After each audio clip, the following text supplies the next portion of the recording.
నేను ఎప్పుడు అనుకునేది ఒక పవిత్రమైన ఆలోచనతో ఒక కార్యక్రమం ప్రారంభిస్తే దేవుడు కూడా మనకి బలం అందిస్తారు, ఆ పని మనం పూర్తి చేయగలుగుతాం.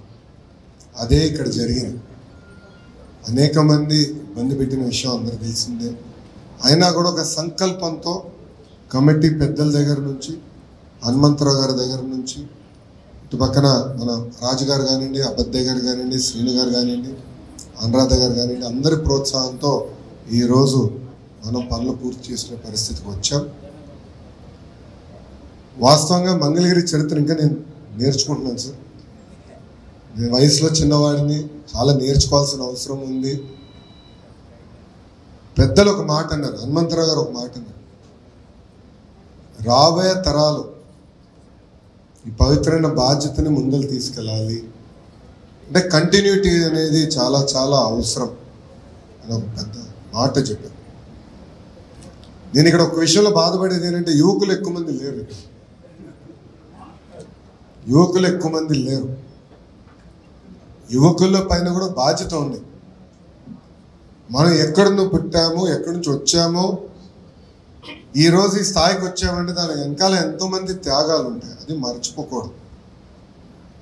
తండ్రి త్యాగం చేసి ఉండొచ్చు, తల్లి త్యాగం చేసి ఉండొచ్చు, ఒక ఐటీ ఉద్యోగం వచ్చిందనో, పలానా ఉద్యోగం వచ్చిందనో ఇతర రాష్ట్రాలకి, ఇతర ప్రాంతాలకు వెళ్ళొచ్చు, కానీ ఎక్కడి నుంచి వచ్చామనేది మర్చిపోకూడదు. అది చాలా చాలా అవసరం. మంగళగిరికి ఒక ఘన చరిత్ర ఉంది. ఆ చరిత్రని కాపాడుకోవాల్సిన బాధ్యత ప్రజలందరి పైన ఉంది. ప్రత్యేకంగా నా పైన కూడా ఈరోజు ఉంది. ఇది నేను ఎందుకు చెప్తున్నానంటే, మొన్న జరిగిన ఎన్నికల్లో ఆ బాధ్యత మీరు నాకు అప్పగించారు. పెద్దలన్నట్టు తరతరాలుగా వస్తున్న సమస్యల్ని పరిష్కరించాల్సిన అవసరం నా పైన ఉంది. పెద్దలన్నట్టు రాజకీయాలు దూరంగా పెట్టి, అంటే పార్టీలు దూరంగా పెట్టి, కలిసికట్టుగా ఒక పక్కన నియోజకవర్గ అభివృద్ధి కానివ్వండి, గుడి అభివృద్ధి కానివ్వండి, కళ్యాణ మండప అభివృద్ధి కానివ్వండి, చేయాల్సిన బాధ్యత మనందరి పైన ఉంది.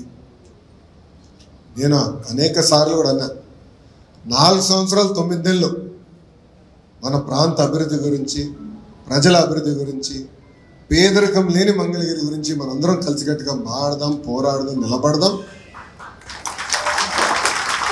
చివరి 3 నెలల మటుకు రాజకీయం చేద్దాం. అంటే ఎన్నికలు వస్తాయి కదా, 3 నెలల మటుకు మనకి యుద్ధమే కదా, అప్పుడు పోరాడదాం. కానీ 4 సంవత్సరాలు 9 నెలలు పక్కన పెట్టి హెరాస్మెంట్ కానీ, ఒక్క నిమిషం స్వామి, ఒక్క నిమిషం మాట్లాడినాడు. ఇంకా పూర్తి చేయాలి, నాదేం మీరు మాట్లాడు, నన్ను పూర్తి చేయని మీరు మాట్లాడు. రాజకీయాలు దూరంగా పెట్టుకుని కలిసికట్టుగా అందరం పనిచేసి అభివృద్ధి చేసుకోవాల్సిన బాధ్యత మనందరి పైన ఉంది. పెద్దలు హనుమంతరావు గారు మేము పైన కూర్చున్నప్పుడు మిగతా వాళ్ళు మాట్లాడేటప్పుడు కొన్ని సూచనలు చేశారు. తప్పనిసరిగా కమిటీ పెద్దలతో, హనుమంతరావు గారితో, అబద్దయ్య గారితో, అనురాధ గారితో, శ్రీను గారితో, రాజు గారితో, జానకి అమ్మ గారితో మేము కూర్చుంటాం, మేము మాట్లాడుకుంటాం, సమస్యలు మేము పరిష్కరిస్తాం. శాశ్వతమైన పరిష్కారం ఎత్తుకోవాల్సిన అవసరం మన పైన ఉంది. ఏదో వచ్చి మళ్ళీ తాత్కాలికంగా ఆలోచించకుండా సమస్యలకి శాశ్వతమైన పరిష్కారం చేయాల్సిన బాధ్యత మన పైన ఉంది. ప్రత్యేక నా పైన బాధ్యత పెరిగింది. ఇది రాజకీయ వేదిక కాదు కనుక నేను ఇచ్చిన హామీల గురించి నేను మాట్లాడట్లేదు. ఇక్కడ పని ఆల్రెడీ ప్రారంభించాను, దానికి వచ్చే ఫలితాలు మీరు చూస్తారు. నేను తీసుకునే ప్రతి అడుగు మన సమస్యల శాశ్వత పరిష్కారానికి తీసుకున్నాడు వేసే అడుగు అది. మన గౌరవ ముఖ్యమంత్రి నారా చంద్రబాబు నాయుడు గారు కూడా ప్రభుత్వం ఏర్పడిన వెంటనే మొదటి కార్యక్రమం పెన్షన్ ఇచ్చే కార్యక్రమం మంగళగిరి నియోజకవర్గంలో చేశారు. అక్కడ కలెక్టర్ గారికి స్పష్టమైన ఆదేశాలు జారీ చేశారు. ఆర్థిక పరంగా అయ్యేది పనులు ఏంటి, డబ్బులు అవసరం లేని పనులు కొన్ని ఉంటాయి, ఆ రెండు మీరు విడగొట్టి తొందరగా ఎస్టిమేట్లు ఒక పక్కన వేస్తూ ఉండండి, ఇంకో పక్కన ఈ ప్రక్రియ కూడా ప్రారంభించండి, అవసరమైతే క్యాబినెట్ కూడా తీసుకురండి, నేను ఆమోదం పలుకుతాను. ప్రజలు ఇక్కడ బాధ్యత పెంచారు నా పైన అని స్వయంగా గౌరవ ముఖ్యమంత్రి చంద్రబాబు నాయుడు గారే చెప్తాను జరిగింది. సో మా పైన బాధ్యత పెరిగింది, అంటే ఎలాంటి సందేహం లేదు. ప్రత్యేకంగా మీ లోకేష్ పైన కూడా బాధ్యత పెరిగింది, అంటే అలాంటి సందేహం నాకు లేదు. తప్పనిసరిగా శాశ్వతమైన పరిష్కారం ఎత్తుతాం. నేను మన మంగళగిరి మన లోకేష్ కార్యక్రమంలో కూడా పెద్దల ఇంటికి వెళ్ళినప్పుడు కూడా ఇదే చర్చకు వచ్చింది. కమిటీ సభ్యులందరూ కూడా అక్కడనే ఉండే, వాళ్ళందరితో మేము చర్చించాం. అందరినీ కూర్చోబెట్టి నేను ఆ రోజే హామీ ఇచ్చా గురుగారికి, కూర్చోబెట్టి శాశ్వతమైన పరిష్కారం ఎత్తుతానని చెప్పా. దాన్ని నేను ఇప్పుడు కూడా కట్టుబడి ఉన్నాను. దాంతోపాటు పెద్దల్ని కోరేది యువకుల్ని కూడా ప్రోత్సహిద్దాం, స్లోగా తీసుకొద్దాం, వాళ్ళపైన కూడా బాధ్యత పెడదాం. ఎందుకంటే నేను ఈ భూమిపైన శాశ్వతం కాదు, ఎవరి భూమిపైన శాశ్వతం కాదు, కానీ వ్యవస్థ అనేది శాశ్వతం. సో యువకులకి అవగాహన తీసుకురావాలి, బాధ్యత పెంచాలి, అందరం కలిసికట్టుగా ఇది ముందలు తీసుకెళ్లాల్సిన అవసరం ఉంది. దానికి పెద్దలు కూడా కోరేది యువకులు కూడా ఎక్కువ లాగుదాం, వాళ్ళు రారు పట్టుకుని లాగుదాం, భాగస్వామ్యం చేద్దాం. వాళ్ళ రూట్స్ అంటే ఎక్కడ నుంచి ఎక్కడ పుట్టారు, ఎక్కడ పెరిగారు, ఏం చేయాలనేది కూడా వాళ్ళు తెలుసుకోవాల్సిన అవసరం ఉంది. ఆ పవిత్రమైన బాధ్యత ముందలు తీసుకెళ్దామని పెద్దలు కూడా నేను కోరుకుంటూ, నాకు ఇంత అద్భుతమైన అవకాశం ఇచ్చిన మంగళగిరి ప్రజలకి, కమిటీ సభ్యులకి, హనుమంతరావు గారికి, మన అనురాధ గారికి, రాజు గారికి, అబద్దయ్య గారికి, మన శ్రీను అన్నకి, జానకమ్మ గారికి, అందరికీ పేరు పేరున నా హృదయపూర్వక ధన్యవాదాలు తెలుపుకుంటూ మీ అందరి దగ్గర నుంచి నేను సెలవు తీసుకుంటాను. అందరికీ నమస్కారం. జై హింద్.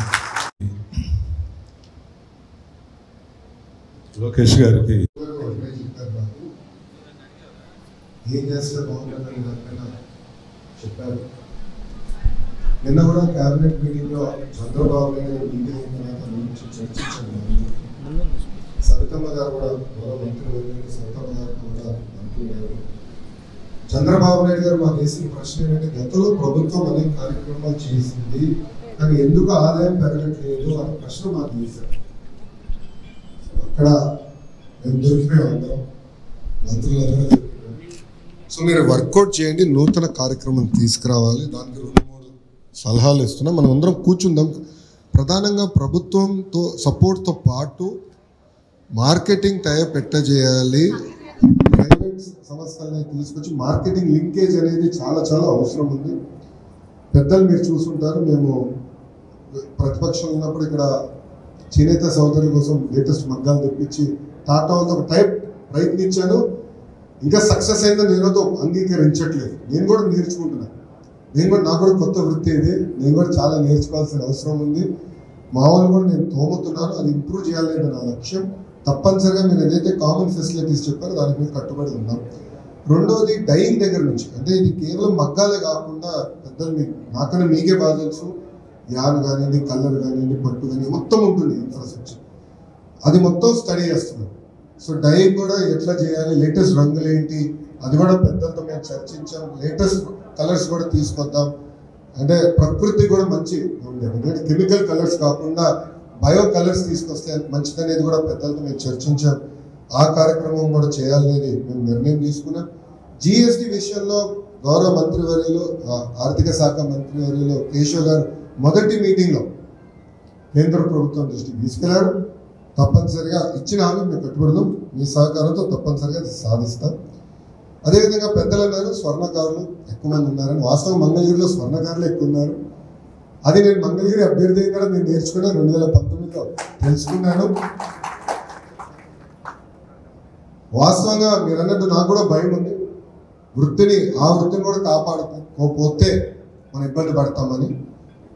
దేవుడి దయ వల్ల ప్రజల సహకారం, మంగళగిరి ప్రజల సహకారంతో ఈరోజు నేను హెచ్ఆర్డి మంత్రి అయ్యాను. దాంట్లో స్కిల్ డెవలప్మెంట్ కూడా నా కిందనే ఉంది. స్కిల్ డెవలప్మెంట్ సెక్రటరీతో కూడా సౌరభ్ గారితో కూడా మనం మాట్లాడాను. సిఎఫ్సి అంటే కామన్ ఫెసిలిటీస్ ఎట్లా క్రియేట్ చేయాలన్న కార్యక్రమం మేము రూపొందిస్తున్నాం. ఆ ప్లాన్స్ కూడా ప్రజల ముందర పెడతాను. లేటెస్ట్ టెక్నాలజీ తీసుకొచ్చి ఆనాడు నేను హామీ ఇచ్చాను, లేటెస్ట్ టెక్నాలజీ తీసుకొద్దాం, ట్రైనింగ్ చేద్దాం, ఆదాయం ఎట్లా పెంచాలి అనేది చాలా చాలా అవసరం. ఇప్పుడు ఇతర రాష్ట్రాల నుంచి కొంతమంది వచ్చి పనిచేస్తున్నారంటే ఎందుకు వాళ్ళు అంత ముందుకు ఎట్టెళ్ళారని నేను తెలుసుకుంటే, ఆ రాష్ట్రాల్లో ఆల్మోస్ట్ 7-8 సంవత్సరాల క్రితమే ఈ ఫెసిలిటీ స్టార్ట్ చేశారు, అందుకే వాళ్ళు నేర్చుకోగలిగారు. సో ట్రైనింగ్ తొలి అడుగు. కానీ నేను ఆలోచించేది, ఆనాడు నేను చెప్పింది కూడా 25 ఎకరాలు, కనీసం 25 ఎకరాల్లో ఒక పార్క్ ఏర్పాటు చేద్దాం, కంపెనీలు తీసుకొద్దాం, యూజ్డ్ గోల్డ్ రిఫైనరీ కానివ్వండి, డిజైనింగ్ కానివ్వండి, కటింగ్ మెషిన్లు కానీ అంటే ఆవరణ కటింగ్ మెషిన్లు కానివ్వండి, అదేవిధంగా ప్రైవేట్ రంగంలో ఉన్న అనేక సంస్థలు ఉన్నాయి, వాళ్ళ దగ్గర నుంచి కూడా మనం చాలా నేర్చుకోవచ్చు. డిజైన్లు కానీ మారిపోతున్నాయి, ట్రెండ్లు చాలా ఫాస్ట్గా మారిపోతున్నాయి. నేను పబ్లిక్ మీటింగ్లో కూడా మా ఇంట్లో ఎలాంటి జ్యువెలరీ ఈరోజు కొంటున్నారు కూడా ఓపెన్గా మాట్లాడాను. నేను ట్రెండ్లు మారిపోతున్నాయి, డిజైన్లు మారిపోతున్నాయి, మనం కూడా నేర్చుకోవాలి, అప్పుడే మనకు ఆదాయం పెరుగుతుందని చెప్పాను. స్వర్ణకారులు కూడా నేను కలిసినప్పుడు వాళ్ళకి వస్తుంది నేను చెప్పాను, నేను నేర్చుకున్న దాంట్లో ఏంటంటే మాకు కంపెనీ ఉంది హెరిటేజ్, అది అందరూ తెలిసిన విషయం. 1992లో ఆనాడు బాబు గారు స్థాపించారు. పాలుగా అమ్మేదానికి స్థాపించారు. సో సంఘ పెద్దలు వచ్చినప్పుడు చెప్పారు, ఈరోజు మేము పాలుగా అమ్మితే మేము నష్టపోతాము. ఈరోజు పెరుగు ఉంది, ఐస్ క్రీమ్ ఉంది, పన్నీర్ ఉంది, ఇప్పుడు బ్రహ్మేమో ఏకంగా మెడికల్ న్యూట్రిషన్లోకి వెళ్ళాలని నా తాపత్రయంలో ఉంది, చేయాలని తపంతో ఉంది. సో అట్లా ఇంప్రూవైజ్ అవుతేనే మనం సెట్ అవుతాము. మా నాన్నగారు పాలుగా అమ్మారంటే నేను కూడా పాలుగా నమ్ముతానంటే నష్టపోయి ఉండేవాడిని.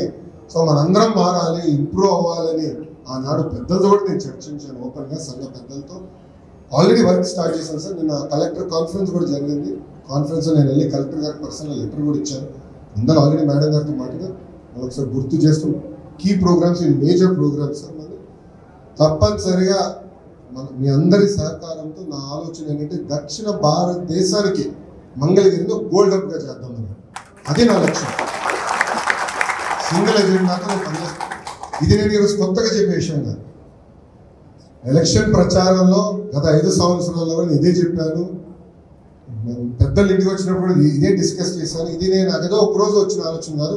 మీ అందరితో మాట్లాడిన తర్వాత, ఫీల్డ్లో జరుగుతున్న వాస్తవాలు తెలుసుకున్న తర్వాత నాకు వచ్చిన ఆలోచన. అందరితో మాట్లాడాను, అడగండి, వేదిక ఉన్న పెద్దలందరితో మేము అందరం చర్చించాం. హనుమంతరావు గారు కూడా ఆ చర్చలు బాగా అందరితో చర్చించిన తర్వాతనే ఆలోచనలు మాకు వచ్చినాయి. దాంట్లో భాగంగా ఈ ఆలోచన కూడా వచ్చింది. అది తప్పనిసరిగా మీ అందరి సహకారంతో మనం సాధిద్దాం, కలిసికట్టుగా చేద్దాం. ఆదాయం పెంచాల్సిన బాధ్యత మనందరిపై ఉంది. ఇంకో పక్కన చేనేత వృత్తిని మనం కాపాడుకోవాలి, ఇంకో పక్కన స్వర్ణకారు వృత్తి కూడా మంగళగిరికి వచ్చి అది మన కులవృత్తి అయిపోయింది. వాస్తవంగా మాట్లాడుకుంటే అది మన కులవృత్తి కాపాడుకోవాలి. మనం చూస్తున్నాం పక్క రాష్ట్రం నుంచి కొంతమంది వచ్చేసారు ఆల్రెడీ. కానీ మనం ఆపలేదు, ఎన్నాళ్ళని ఆపలేదు. 1 సంవత్సరం ఆపలేదు, 2 సంవత్సరాలు ఆపలేదు, దాని తర్వాత కోర్టుకు వెళ్ళి తెచ్చుకుంటారు. ఈ గ్లోబల్ ఎన్వైరన్మెంట్లో కాంపిటీషన్ అనివార్యం. కాంపిటీషన్ పెరిగేలా మనం ఎట్లా ఇంప్రూవ్ అవ్వలేదు చాలా కీలకమైనది. అది ఆ లక్ష్యంతో నేను పనిచేస్తున్నాను. తప్పనిసరిగా సెంటర్ ఏర్పాటు చేస్తాం, ఇన్ఫ్రాస్ట్రక్చర్ క్రియేట్ చేస్తాం, ఆదాయం ఎలా పెంచాలి లక్ష్యంతో పనిచేస్తాం, లేటెస్ట్ టెక్నాలజీ తీసుకొస్తాం. మీరు చూస్తారు కదా, మహా అంటే ఒక 4-5 నెలలు కామన్ ఫెసిలిటీ సెంటర్ మేము స్టార్ట్ చేస్తాం. మ్యాక్సిమం 4-5 మంత్స్ ఆల్రెడీ డిస్కషన్లో ఉంది. లేటెస్ట్ టెక్నాలజీ ఎక్కడెక్కడ ఉందో కూడా మీరు కూడా సలహాలు ఇవ్వండి. వేదిక పెద్దలందరూ నాకు సలహాలు ఇవ్వండి. లేటెస్ట్ టెక్నాలజీలు ఎక్కడ ఉన్నాయి, డిజైన్లు ఎక్కడ ఉన్నాయి. ఇక్కడ వాస్తవంగా స్వర్ణకారుల కులవృత్తి కూడా నేను కూడా కొత్తోడిని, నేను కూడా నేర్చుకుంటున్నాను. నేను వాస్తవంగా దాంట్లో టెక్నాలజీ ఏంటి, ఎలా చేయాలి కూడా తిరిగినప్పుడు తెలుసుకున్నాను తప్ప నాకంత నేను ఎక్స్పర్ట్ కానే కాదు దాంట్లో. సో మీరు సూచనలు ఇవ్వండి, లేటెస్ట్ ఎక్విప్మెంట్ ఏం చేసుకొస్తే బాగుంటుందని పెద్దలందరి సూచనతో ముందరు తీసుకెళ్తాను. గతంలో చెప్పినట్లు 4 సంవత్సరాలు 9 నెలలు నా లక్ష్యం ఒకటే, అన్ని పక్కన పెట్టి నియోజకవర్గాన్ని అభివృద్ధి చేసుకుంటాం. సింగిల్ ఎజెండాతో పనిచేద్దాం. దానికి వేదిక ఉన్న పెద్దల సహకారం అవసరం. ఈ సమావేశానికి వచ్చిన పెద్దలు మీ అందరి సహకారం నాకు చాలా చాలా అవసరం. ఈ సభాముఖంగా తెలుపుకుంటూ పెద్దలు హనుమంతరావు గారు ఇచ్చిన సూచనతో తప్పకుండా పాటిస్తాం, అమలు చేస్తామని ఈ సభాముఖంగా నేను హామీస్తాను.